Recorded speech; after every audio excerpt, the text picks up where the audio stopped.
Bonjour à tous, je suis très heureuse de vous retrouver. School TV Le Mag, 30 minutes sur l'éducation de vos enfants en France, mais aussi dans le monde. Et aujourd'hui, on fait nos valises, direction à l'Iran. Gros plan sur le système éducatif iranien. Comment fonctionne-t-il? Quelles sont les particularités de l'école en Iran? Mathilde Wessels nous dira tout.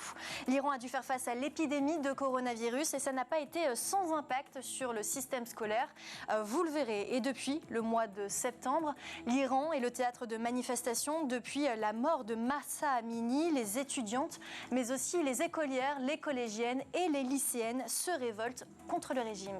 J'accueille tout de suite mes invités. Chakame Bozorgmer, bonjour. Vous êtes responsable de la communication dans un groupe hôtelier pour le parti Renaissance du Val-de-Marne. Merci d'être avec nous.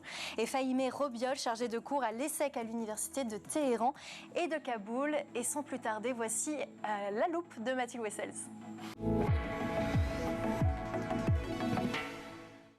Bonjour Mathilde. Bonjour Irena. Alors pour commencer, donnez-nous une vue d'ensemble du système éducatif iranien. Comment s'organise-t-il? Et nous parlerons de la situation actuelle un peu plus tard. Bien sûr, comme dans beaucoup de pays, donc l'école commence dès l'âge de 6 ans. L'école primaire a pour nom Dabestan, je ne sais pas comment on le dit, on le dira tout à l'heure, et dure donc 5 ans. Il y a ensuite le collège qui commence à la 6e et dure 3 ans. Et à la fin de ces 3 années, le choix de l'orientation des élèves a lieu. Soit les élèves continuent leurs études supérieures, soit ils sont orientés vers des études dites professionnelles. L'école, elle, est obligatoire jusqu'à l'âge de 14 ans, contrairement en France où c'est 16 ans. Le cycle des études supérieures, donc le lycée, qui débute lorsque les adolescents ont 15 ans, il est appelé Dabirestan ou Dabirestan, précision importante. Le lycée est payant. Et quelles sont les matières que l'on retrouve au collège et au lycée en Iran? Vous avez quelques exemples? Alors effectivement, il y a le persan et la littérature perse, les mathématiques, ça c'est dans le monde entier, l'éducation religieuse, l'histoire, l'arabe, la préparation militaire pour les garçons, l'étude du Coran ou encore les arts. Et y a-t-il un traitement différent pour les enfants surdoués? Et si oui, quel est-il? Oui, j'étais assez surprise de l'apprendre. Effectivement, c'est assez important pour le souligner. Le gouvernement de la République islamique d'Iran a ouvert plusieurs écoles uniquement dédiées aux enfants précoces et, chose importante, toutes les dépenses scolaires sont prises en charge par l'État. Ils bénéficient également de plus de facilités pour aller par exemple étudier à l'étranger. Mais savez-vous pourquoi ce système est mis en place depuis des années? Eh bien, c'est pas vraiment gratuit ni désintéressé de la part du régime, évidemment. En échange de ce fameux traitement de faveur, les étudiants qui ont bénéficié de ces avantages, eh bien, doivent retourner en Iran pour servir leur pays pendant plusieurs années. D'ailleurs, le nombre d'années est fixé directement par l'État lui-même, car la difficulté, c'est vrai, à laquelle doit faire preuve le régime iranien, c'est évidemment la fameuse fuite des cerveaux, notamment en ce moment. Un pays où la religion a une place importante, ce qui fait d'autant plus écho avec ce que l'on voit en ce moment en Iran. Oui, il faut savoir que ce système éducatif est largement instrumentalisé par l'institution politique afin de former le nouvel individu, je cite, de la société islamique. Cette orientation politique fondée donc sur les valeurs islamiques insiste notamment sur la séparation des femmes et des hommes. Les écoles évidemment ne sont pas mixtes. Les finalités politiques comprennent l'adhésion à la règle absolue de Dieu et à préserver les relations familiales sur la base de la foi islamique. Et nous allons nous intéresser à l'état de l'école en ce moment alors que la révolution fait rage dans tout le pays. Effectivement, en première ligne, on l'a vu depuis plusieurs mois maintenant, ce sont les femmes et notamment les lycéennes qui veulent mettre fin au régime. Les forces de sécurité de l'État sont actuellement engagées activement dans la répression des lycées et l'arrestation des étudiants, des étudiantes notamment. L'armée a mené plusieurs attaques contre des lycées pour filles. Dans le détail, pour vous expliquer très simplement, ils font éruption, vous allez nous en parler j'imagine dans un instant, mais ils font éruption dans les écoles en frappant les élèves qui refusent par exemple de participer à un rassemblement pro-régime pour chanter un hymne à la gloire du guide suprême des mollahs, Khomeini évidemment. Il y aurait, d'après plusieurs associations, une 60aine d'enfants âgés de 2 à 17 ans qui sont concernés. Et donc le ministre de l'Éducation a déclaré, je cite, que les élèves qui étaient arrêtés étaient en phase d'éducation et de rééducation pour ne pas devenir des individus antisociaux. Ils sont dans un centre, je le cite toujours, de psychologie et nos amis font leur travail pour qu'ils puissent retourner dans le milieu scolaire après leur rééducation. Et parmi les jeunes victimes du régime, il y en a une qui a particulièrement marqué le pays. Oui, effectivement, il s'appelle Kian Pirfalak, 10 ans, tué par balle par un membre des forces de sécurité alors qu'il revenait de l'école en voiture. On le voit sur l'écran avec son père qui tentait de se frayer un chemin à travers une manifestation et les policiers ont criblé la voiture de balles tuant le garçon. Effectivement, vous avez raison, ça a ému le monde entier et évidemment l'Iran. Merci Mathilde pour toutes ces informations. Tout de suite, l'expression orale. L'expression orale avec mes invités, je le répète, Chakame Bozorgmer, responsable de la communication dans un groupe hôtelier pour le Parti Renaissance du Val-de-Marne, et Fahimé Robiol, chargé de cours à l'ESSEC à l'université de Téhéran et de Kaboul. Vous êtes déjà venu sur notre plateau pour nous parler de l'Afghanistan. D'ailleurs, donnez-nous des nouvelles de l'Afghanistan. Alors, d'abord, merci de m'avoir à nouveau invité et je suis ravie que vous me demandez encore des nouvelles de l'Afghanistan et surtout des femmes et des petites filles afghanes parce qu'il ne faut pas les oublier. Il ne faut pas les oublier. La situation est la suivante. Ça fait maintenant pratiquement 400 jours que les petites filles de plus de 8 ans ne sont pas allées à l'école. Là-dedans, on a des suicides. Parce qu'il n'y a plus d'espoir pour ces petites filles d'aller à l'école. Il y a des écoles clandestines qui existent, mais avec beaucoup de dangers pour les professeurs et pour les petites filles qui participent. Et puis, toujours cette guerre dans les différents échelons des talibans, est-ce qu'on ouvre, est-ce qu'on n'ouvre pas? Mais le résultat est la suivante. Si cette affaire, ça continue, il n'y aurait plus de sortie des lycéennes à la fin de bac, il n'y aurait plus d'entrée aux universités pour les filles, donc tout ce qui est académie universitaire, l'enseignement supérieur va être complètement arrêté. Et moi, ce que j'ai entendu la dernière nouvelle, ils sont en train de décider pour dire on va fermer tout simplement à partir du 1er mars, qui est le début de l'année des scolaires en Afghanistan, on va fermer les universités aux filles. Maintenant, vous dites, mais qu'est-ce que vous faites là? On ne fait que les plaidoiries pour dire à l'institution internationale que jusqu'à maintenant, vous donnez des carottes aux talibans sous la raison qui était tout à fait juste, qui était l'aide humanitaire, et que cette humanitaire, ils l'ont gaspillée en prenant pour eux-mêmes, où ils ont créé quand même 5000 écoles coraniques pour les garçons. Et donc, il faut qu'au niveau international, on se dit, faisons un embargo aux talibans, qu'ils ne sortent pas de l'Afghanistan, parce qu'une grande partie de leur famille est à Doha, au Pakistan, et les enfants sont dans les écoles mixtes, et puis ils ont l'éducation comme nous, mais une fois que ces gens-là ils retournent en Afghanistan, ils rendent la vie impossible pour les Afghans et surtout pour les femmes. Une situation encore très compliquée. On va maintenant parler de l'Iran. Chakame, qui gère l'école en Iran? Bonjour d'abord, merci aussi de m'avoir invitée. Qui gère l'école? En fait, quand on parle d'école en Iran, il ne faut pas oublier qu'on a vraiment deux systèmes complètement différents. Il y a école privée, il y a école publique.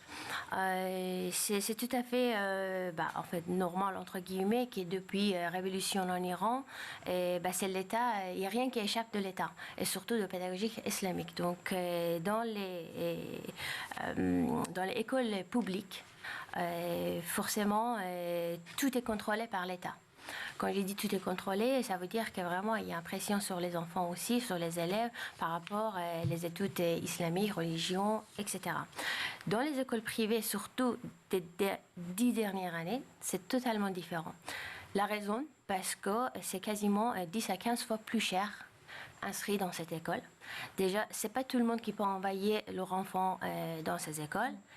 Et les familles qui dépensent énormément d'argent, l'école, l'école, il ne peut pas permettre en fait de demander aussi de la même façon l'éducation, surtout dans les matières islamiques, comme les écoles publiques. Donc, qui gère forcément pour ouvrir une école, même un privé, il y a certains contrôles par l'État, par le ministère de l'Éducation, qui forcément les points islamiques, c'est très religion, c'est très dedans. Mais à partir de ce moment-là, il y a énormément la différence qui est entre deux écoles. Mais selon l'article 30 de la Constitution iranienne, l'enseignement devrait être gratuit au niveau primaire et secondaire. Est-ce vraiment le cas? Dans les écoles publiques, pour vous donner un exemple, c'est environ 2 millions de tomans, ça veut dire à peu près 80 €, 100 €, en sachant que 100 € ici, c'est rien, on peut dire, par rapport au SMIC, mais sauf qu'en Iran, c'est assez important quand même. Par contre, dans les écoles privées, ça commence à 20 millions de tomans, jusqu'à 30 et 40 millions de tomans. Ça veut dire 10 fois plus cher, entre 1 000 et 2 000 €. Donc ça dépend après la ville et tout ça. C'est vrai que c'est marqué que l'école doit être gratuite, mais après ça aussi, c'est plutôt, ils le demandent dans les écoles publiques comme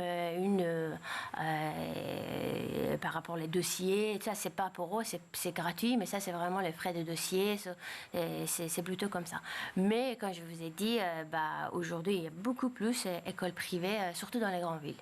Et oui, et selon l'agence de presse officielle Tasnim, l'agence a révélé que 9% des familles iraniennes devaient vendre leurs biens pour faire instruire leurs enfants. En fait, c'est ça le choix, parce que si vous voulez que moi j'ai vécu en Iran et je suis allée dans les écoles publiques. Après, forcément, à mon époque, c'était encore différent. Déjà, école privée comme ça, c'était vraiment fameuses études qu'école privée, ça commençait de construire en Iran. Même à l'époque, ma famille, qui est une famille quand même avec les parents qui sont plutôt parmi les élites et aussi intellectuels en Iran, ils pensaient que non, parce que ça, c'est une discrimination.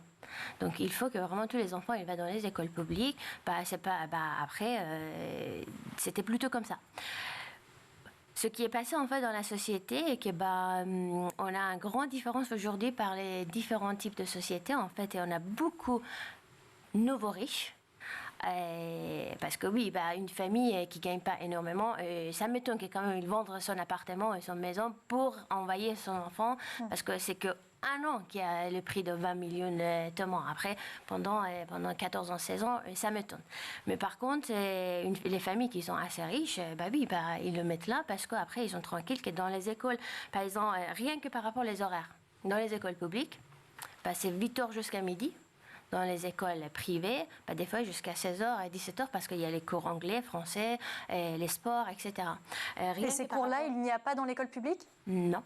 Parce que dans l'école publique, vous avez, à partir de certain âge, il y a l'anglais. Et après, le secondaire, mais le premier secondaire, vous avez la langue arabe aussi. Mais moi, j'ai étudié 6 ans langue arabe, mais je ne suis même pas capable, malheureusement, de parler 2 phrases.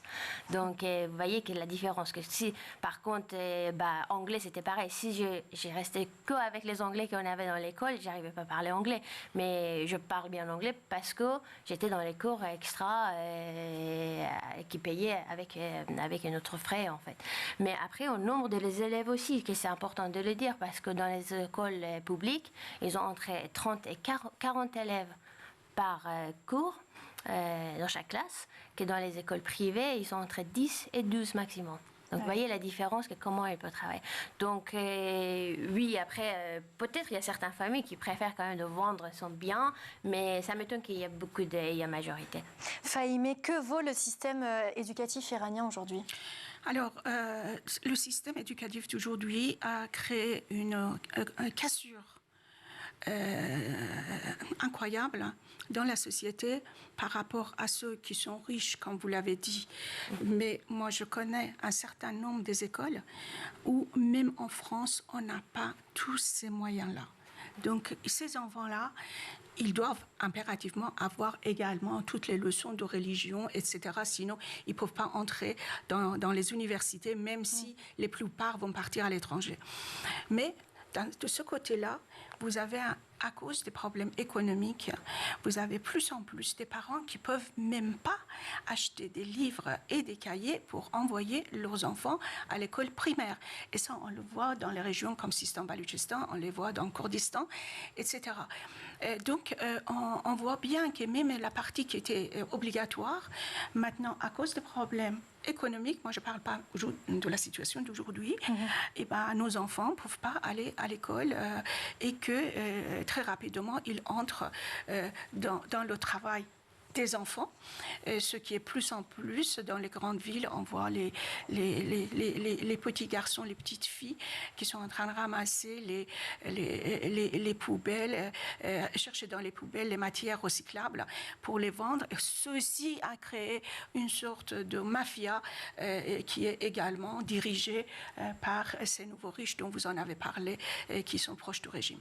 Et près de 30 000 enfants de moins de 18 ans ont été contaminés par le coronavirus, dont 300 sont décédés. Quel impact a eu le Covid sur l'éducation, sur l'école? Oui. Alors, ce que je peux vous dire, c'est qu'ils ont beaucoup incité l'utilisation des tablettes. Mais le problème de tablettes, c'est d'abord il faut avoir de l'argent. Parce qu'il faut que ça soit une tablette intelligente, un téléphone intelligent pour pouvoir recevoir. Ce n'est pas un petit téléphone qui pourra régler.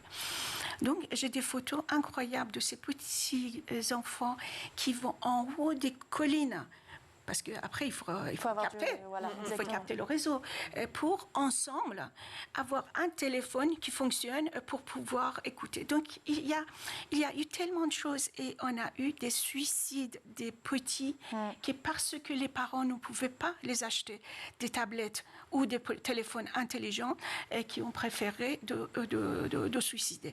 Et tout cela, ça venait du fait que le guide suprême a décidé que nous ne devons pas avoir les vaccins faits par les Européens ou par les Américains, et il a donné l'ordre que ces vaccins-là doivent être faits par les Iraniens. Donc, même pas par les Russes? Au départ, il n'y en avait même pas. Après, les Russes ont envoyé, et puis on a vu qu'il y a eu pas mal de problèmes là-dessus. Et donc, il était impossible que les Iraniens puissent avoir tous les moyens qu'on a au niveau des grandes fermes pharmaceutiques un peu partout pour pouvoir faire quelque chose pareil. Donc, il y a énormément d'argent qui a été perdu là-dessus. Et puis, eux-mêmes, ils utilisaient les vaccins, notamment le guide suprême. On a vu, ils ont utilisé les vaccins américains et les vaccins européens. Donc, c'est un régime qui, depuis 43 ans, a pris sa population, 80 millions de personnes, en otage. Bon, vous avez parlé des nouveaux riches, mais ces nouveaux riches sont très, très peu nombreux. Très peu nombreux. Il y a des très peu nouveaux riches et une grande partie depuis 2 ans et demi, 3 ans, de la couche moyenne qui est devenue pauvre. Oui, selon l'agence de presse Tasnim, toujours la pauvreté, le manque d'accès surtout à Internet ont laissé 50% des élèves, soit environ 7 500 000 enfants sans école. Et en plus des abandons, vous l'avez dit, de nombreux élèves se sont suicidés parce qu'ils n'avaient pas de smartphone pour suivre les cours en ligne chaque année. Pendant combien de temps les classes ont-elles fermé pendant le Covid ? Quasiment 2 ans, on fait les classes qui étaient fermées. Donc, je suis plutôt d'accord avec ce que vous avez dit aussi. Le problème, c'était déjà l'Internet qui ne marche pas, les familles qui n'ont pas de tablette. Après, dans les classes moyennes et aussi dans les grandes villes, on n'a pas eu ce problème parce qu'il y a certaines parties de l'école qui étaient en ligne et certains, ce n'était pas en ligne, c'était offline. Les profs, ils donnaient les cours et tout ça, par exemple, par WhatsApp, le message. Et après, les mamans qui devaient énormément travailler avec les enfants et envoyer encore offline sur WhatsApp, en fait, les devoirs et tout ça. Par contre, dans la plupart des pays, malheureusement, je n'ai pas de chiffres, je ne peux pas dire vraiment les chiffres exacts, mais ce que nous, on voit des fois, c'est les images de grandes villes, mais aussi dans les petites villes et aussi les villages que vous avez dit. Même dans les situations normales, il n'y a pas d'Internet. Déjà, donc, et après, par rapport à la tablette qu'il n'y avait pas, donc l'école était fermée. Certains sont essayés d'ouvrir un petit peu plus tôt, mais le problème aussi, qu'après, dans une école publique, dans un village qui a quand même 40 élèves, c'était très compliqué. Et tout de suite après, ils sont obligés de refermer parce que le Covid qui était encore contaminé, en fait, tous les élèves. Les élèves ont pu rattraper leur retard ? Certains, oui, mais dans les petits villages, non encore. C'est ça, en fait, c'est ça, les discriminations dans le système d'éducation, que quand on est dans les grandes villes, quand on a les moyens économiques, on peut le rattraper, on peut le faire. Mais par contre, dans les villages qui y a grands problèmes économiques, non. Il y en a qui ont vraiment raté 2 ans, qui n'ont pas fait des études. Et concernant les professeurs, y a-t-il assez de professeurs en Iran ? À ma connaissance, oui, j'ai jamais entendu qu'il y ait un problème de recrutement pour les professeurs. Après, je n'ai pas plus d'informations que ça. Ce n'est pas un sujet que j'ai entendu. Les professeurs sont respectés par les élèves? Dans les cultures iraniennes, on a un grand respect normalement pour nos professeurs. Pour vous donner un exemple, quand je suis arrivée en France, j'arrêtais pas de dire à mon professeur « Monsieur professeur ». Et parce qu'en Iran, c'est par le respect qu'on ne dit pas le prénom de professeur. Donc déjà dans notre culture, c'est très important l'image de professeur, mais sauf les profs de religion, des cours et religion, parce qu'en général, ils ne sont pas les profs, ils sont plutôt représentants de gouvernement. Mais sinon, oui, je pense que la société, quand même, elle respecte énormément les professeurs. C'est parti pour l'info en plus avec Mathilde Wessels. Et pour l'info en plus, Mathilde, vous vouliez nous montrer une vidéo très forte. Ça se passe dans un lycée, expliquez-nous. Alors mon info va être assez courte, je vais laisser parler plutôt les images qui parlent d'elles-mêmes. Dans un lycée de Téhéran, effectivement, de jeunes lycéennes qui refusent de porter le foulard ont lynché et mis à la porte le directeur de l'établissement qui les forçait justement à porter le foulard. Regardez.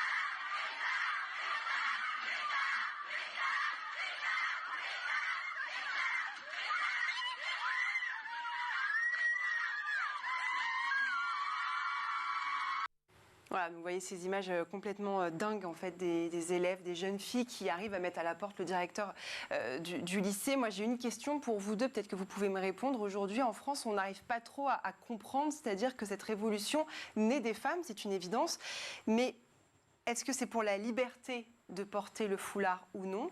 Ou est-ce que c'est pour retirer le foulard de l'espace public complètement? Est-ce qu'elles veulent annuler ou est-ce qu'elles veulent la liberté de le porter ou pas? C'est la vraie question aujourd'hui que l'on se pose. Vous voulez parler? Vous voulez. Allez-y, je continue. Alors, les femmes iraniennes ont été dans une situation invraisemblable 2 mois après la Révolution. C'est-à-dire, première manifestation des femmes a eu lieu le 8 mars. 2 mois après la Révolution, où les femmes ont compris et que désormais, pour aller au bureau, il faut mettre non pas seulement un foulard, mais un tchador. Ouais. Donc, le tchador ou le foulard, c'est pas quelque chose culturel dans notre vie. Et donc, au fur et à mesure, les femmes ont réussi à partir de là de gagner millimètre par millimètre par millimètre par millimètre. Et donc, quand les étrangers arrivaient en Iran, étaient étonnés de la façon que les filles étaient maquillées et portaient ce foulard-là. Là, ce qui s'est passé avec Mahsa Rahimi, et c'est pour moi, c'est une réaction de cette frustration qui existait depuis 43 ans. Et puis que tout le monde s'est trouvé dedans. On ne peut pas dire qu'il n'y avait pas eu des mouvements de contestation. Il y en a eu plein. Alors pour rappel, je le rappelle juste, Mahsa Amini est décédé après avoir été arrêté par la police des mœurs pour avoir enfreint le code vestimentaire de la République islamique. Tout à fait. Mais quand on voit les vidéos de la façon qu'elle arrive dans l'endroit où on va lui donner l'éducation pour qu'elle fasse plus, on voit que son vêtement était parfaitement conforme au code. Donc ça, c'est la première chose. Mais je reviens sur ces mouvements-là. Il y a eu pas mal de mouvements depuis le 8 mars dont je vous parle. Mais c'était des îlots que chaque fois, ces îlots-là avaient une réclamation, une contestation sur un sujet précis. Mais là, avec cet assassinat, parce qu'on ne peut pas l'appeler autrement, tout le monde s'y est trouvé. Parce que les femmes se sont dit, mais si je vais dans la rue, je peux être comme elle. Les papas ont dit, ma fille peut faire comme ça, etc., etc. Donc, c'est devenu je dirais, le socle de manifestations qui, au départ, on pensait que c'était pour le foulard et que les filles, pour contester, l'ont enlevé. Mais il ne faut surtout pas dire aujourd'hui que c'est une révolution contre le foulard, mais c'est une révolution tout simple parce que tout le monde dans la rue dit on ne veut plus de ce régime. Et j'appelle que quand on parle de révolution, c'est-à-dire il y a un divorce total entre le peuple et le gouvernement. Donc, il ne s'agit plus de revendications, je veux le mettre ou je ne veux pas le mettre. Aujourd'hui, ce n'est plus le sujet, c'est ça? Pour nous, c'est plus le sujet. Et d'ailleurs, pour ceux qui tabassent les gens dans la rue, ils ne savent plus quoi faire parce qu'il y a tellement de filles qui enlèvent leur foulard qu'il faut mettre tout le monde en prison, sachant qu'il y a environ 16 000 arrestations des gens qui sont en ce moment retenus. Chakimé, pour vous, que revendique cette jeunesse mobilisée? Déjà, pour commencer par répondre à votre question, j'ai envie de dire ni l'un ni l'autre. En fait, la question, aujourd'hui, on parle beaucoup de foulard, mais sauf que la question en Iran, c'est pas vraiment le foulard. Donc, et contrairement une partie que vous avez dit aussi, je pense que foulard, il était dans les cultures iraniennes. Parce que même à le régime de Shah, dans les grand-mère, de arrière-grand-mère, à partir de certain âge, ils préféraient de porter une hijab. Après, il faut regarder vraiment l'histoire. On a quand même vu des femmes brûler sur place publique leur foulard. C'est quand même fort, je veux dire, comme image. C'est fort parce que c'est une symbole, mais ce que tous les hommes et tous les jeunes, et aujourd'hui on voit tous les âges qui sont dans la rue, partout en Iran, et ils n'ont pas là juste contre foulard. En fait, le problème que depuis 43 ans, c'est le problème économique, c'est le problème que les jeunes, n'importe quel âge en Iran, ils n'ont plus l'espoir pour l'avenir. Parce qu'il y a, on peut, avec l'embargo, avec tous les systèmes malheureusement qui est cumulé en fait pendant 43 ans, pourquoi moi j'ai quitté l'Iran? J'étais très bien dans mon pays, peut-être avec ma famille, mais pourquoi ma génération on a quitté l'Iran? Parce qu'on voulait avoir une éducation qui est dans le norme international, parce qu'on voulait avoir certaines libertés, que c'est le minimum pour vivre. Ça veut dire que le matin, quand je veux aller à l'école, je ne regarde pas la couleur de mes chaussettes, parce que si ma chaussette n'était pas noire et blanche, je n'avais pas le droit d'aller à l'école. Les choses vraiment simples. Donc, tout ça s'est cumulé pendant des années et les problèmes économiques de dernière année, c'était catastrophique. Un jeune, s'il n'a pas de support et soutien de ses parents, il ne peut pas marier, il ne peut pas acheter une maison, il ne peut pas acheter une voiture. Il n'y a même pas un système de crédit comme ici. En fait, on peut donner les milliers d'exemples pour dire que ceux qui ont vécu les Iraniens depuis 43 ans, et il y a une partie, c'est côté, oui, vestimentaire, les jobs et tout ça, bien sûr. À partir du moment qu'il y a quelque chose obligatoire, en tout cas, on est contre parce que c'est l'être humain. On n'accepte pas quelque chose qui est obligatoire. Ça peut être un foulard, ça peut être le système d'éducation, ça peut être, voilà. Donc, c'est pour ça que où je suis d'accord avec vous qu'aujourd'hui la question c'est les Iraniens ils veulent plus la réforme parce que c'est pas possible la réforme. On a déjà passé par là, on a essayé plusieurs fois, ils ont déjà essayé plusieurs fois par ce qui vaut aujourd'hui une vie normale avec les normes internationales, comme ici en France, comme en Europe, comme d'autres pays. C'est ça qu'ils cherchent. Merci beaucoup. On pourrait en parler pendant des heures, mais le temps nous manque justement. Merci à nos invités, Fahimé Robiol et Chakame Bozorgmeh. Fahimé, vous voulez justement nous parler également de l'association Au cœur des mots. Alors, très peu de mots parce que nous avons très peu de temps. Alors, l'association Au cœur des mots, c'est une association qui existe depuis quelques années et à Monaco. Et le prince Albert II de Monaco est notre président d'honneur et l'OIF est notre partenaire. Cette association est intéressée par le sujet suivant, que l'éducation, c'est l'élément primordial pour arriver à une vie meilleure. Et pour aller dans ce sens-là, tous les 2 ans, on organise un concours francophonie digitale. Francophonie parce que c'est la langue française qui est notre vecteur de communication digitale, parce qu'on est convaincu qu'il faut que les enfants utilisent les numériques. Donc, une classe par pays participe à chaque concours selon un cahier des charges.